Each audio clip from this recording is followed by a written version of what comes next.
Optant pour la fusion avec le PDG, les militants de démocratie nouvelle ne renoncent nullement à leur patriotisme et à leur amour pour le Gabon.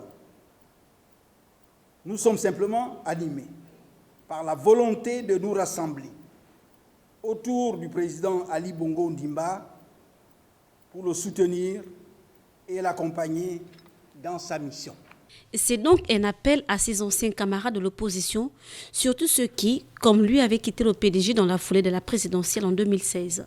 Après avoir navigué à vue dans l'opposition, du moins ce qu'il en reste encore, René Ndémézo-Obiang, fils spirituel d'Omar Bongo Ondimba, d'y avoir fait le choix de la raison, celui de la sauvegarde des idéaux du Parti démocratique gabonais, héritage laissé par l'ancien président de la République qui aura marqué pendant 41 ans l'histoire politique du Gabon.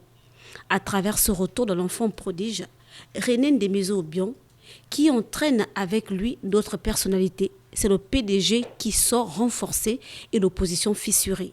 À quelques 2 ans de la présidentielle de 2023, cette décision reste diversement appréciée, selon qu'on soit du côté du pouvoir ou de l'opposition, aujourd'hui déstructurée par ses propres querelles internes. Certains vont jusqu'à voir dans cette sortie un choix motivé par des intérêts personnels d'un homme à la recherche de postes. Mais qu'importe, la politique est avant tout une affaire de positionnement avec des décisions parfois incompréhensibles.